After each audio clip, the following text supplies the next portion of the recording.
Exactly. Okay, well, coming to you, Eveline, give us a little taste of what you feel on the ground in Tanzania. What has been the response to this decision? Is there a feeling of, well, so what? They've been with us for nearly 40 years anyway. Or is there a concern about how the Tanzanian government will be able to integrate this community of some 162,000 people? To answer your question, I would like to go back to how these refugees were received in Tanzania when they fled in 1972.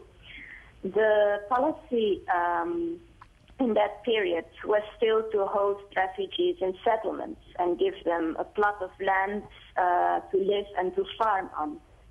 Now, the international community, UNHCR and other humanitarian partners assisted these people initially with food and other assistance. But by 1985, these refugee communities living in 3 settlements in western Tanzania were fully self-sufficient. They also received social services such as health, education, water infrastructure from their districts, just as any other local Tanzanian villages. And over time, these refugees have become very thriving agricultural villages, producing and contributing a lot to regional food securities in Rukwa and Tabora regions where the settlements are based. Okay. Now, let me just interrupt you briefly, Eveline. Time is short. What has there been a feeling of some kind of national response, either through the newspaper or in any other way you're aware of, to the decision made by the government? Or is it just something that has hardly made a ripple? In fact, we have seen an evolution. When this naturalization process started in March 2008, there was quite some skepticism and resistance, especially from regional authorities. This naturalization process has been done very thoroughly. It has taken a year and a half, and in the meantime, also the political nation of Tanzania has more and more become to accept this decision made at the highest level by the president of granting these people who are de facto already integrated in Tanzanian society to grant them naturalization. Okay, if I could move to you, Femi, there is the cynical point of view that with elections coming up, that could have had some influence on this decision by the Tanzanian government. Reason for cynicism, or should we just focus on the positive?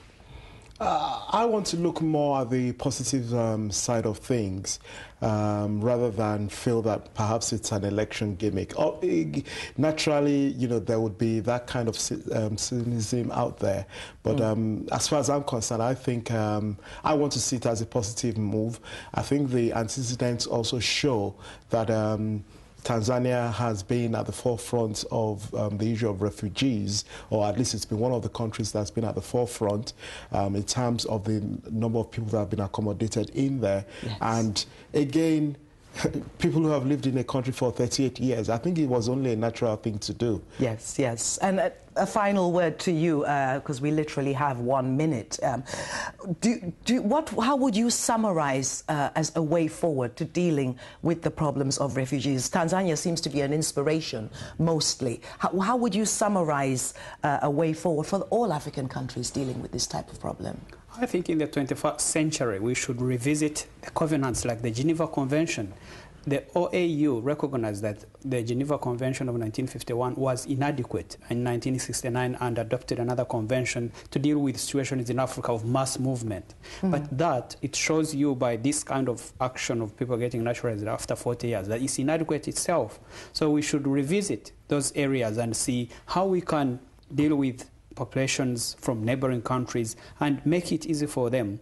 Wherever they are, situations settle, they go home. Those who don't, they get naturalized in the shortest possible time, because I think it is not humane to be a refugee for 40 years. Right, right. And in fact, it seems the term actually becomes meaningless, doesn't it, Eveline? From your perspective, literally in seconds, what would be your best case scenario, at least for the next year, for those refugees? Final word.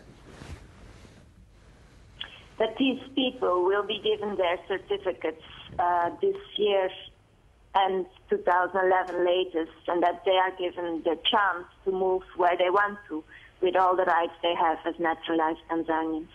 Bless you. Thank you so much for those words, Eveline. A nice note to end on. And I'm afraid that's the end of this week's topic. Please let us know what you think. Continue to do so by emailing africa@presstv.co.uk. Now time for a quick look at some other stories from the continent.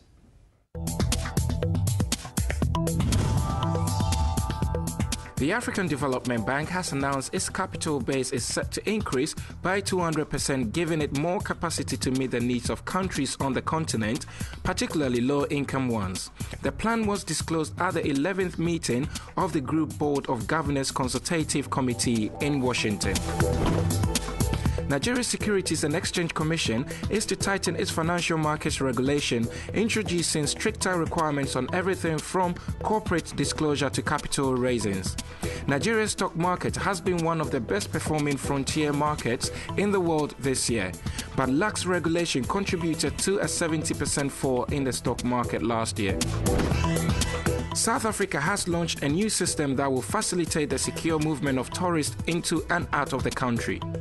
The system will ensure speedier processing of visitors at ports of entry ahead of the upcoming FIFA World Cup, and also act as an early warning for government agencies to track visitors with false passports and visas, and even detect if a person is being sought by the police or Interpol.